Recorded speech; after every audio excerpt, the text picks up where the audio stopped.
आज का डिक्टेशन उच्च गति अभ्यास भाग 2 से लिया गया है।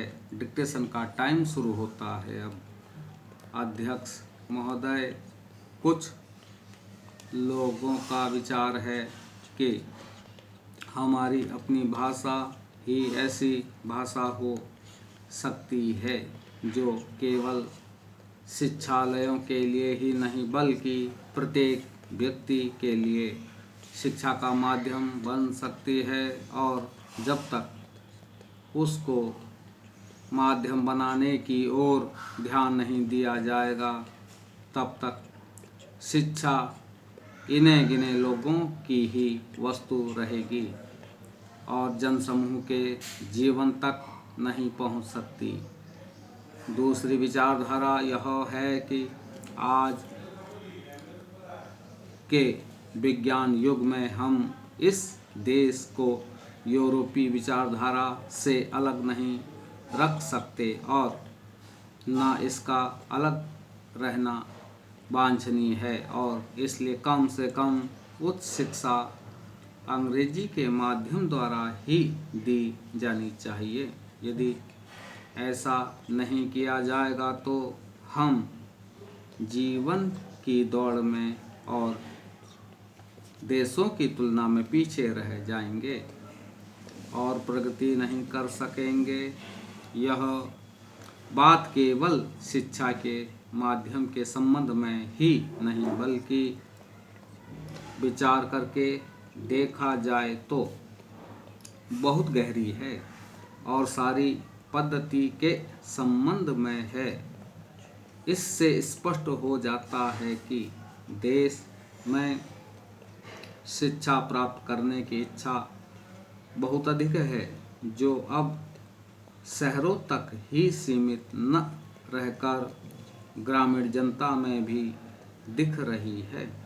पर उसका एक फल यह भी देखने में आ रहा है कि इतने लोग इन संस्थाओं से उत्तीर्ण होकर अपने को एक प्रकार के से बेकार या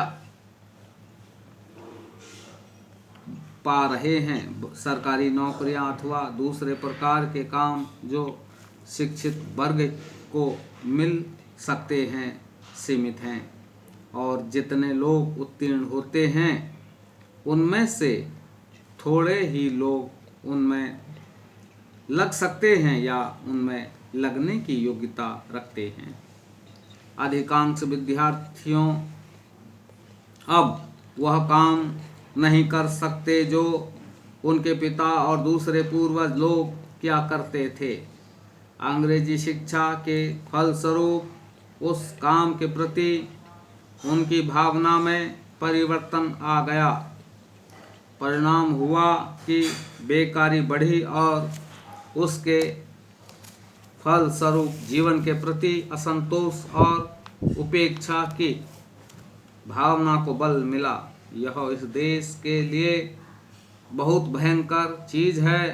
इसलिए हम इस विषय पर मौलिक रूप से विचार करें कि जो पद्धति आज चल रही है और जिस पर हम इतना व्यय करके युवक और युवतियों को बहुत बड़ी संख्या में शिक्षित कर रहे हैं, वह आज की परिस्थितियों के कहाँ तक अनुकूल और लाभदायक है।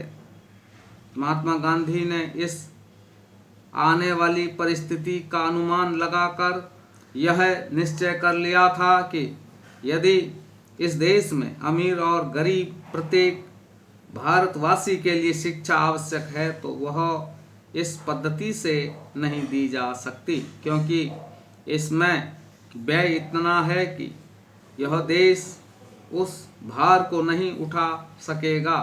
इन्हीं दोनों विचारों से उन्होंने नई तालीम की पद्धति निकाली, जिसको अन्य देशों के उच्च कोटि के शिक्षा शास्त्रियों ने भी शास्त्रीय ढंग से विचार करके उपयोगी और लाभदायक ठहराया।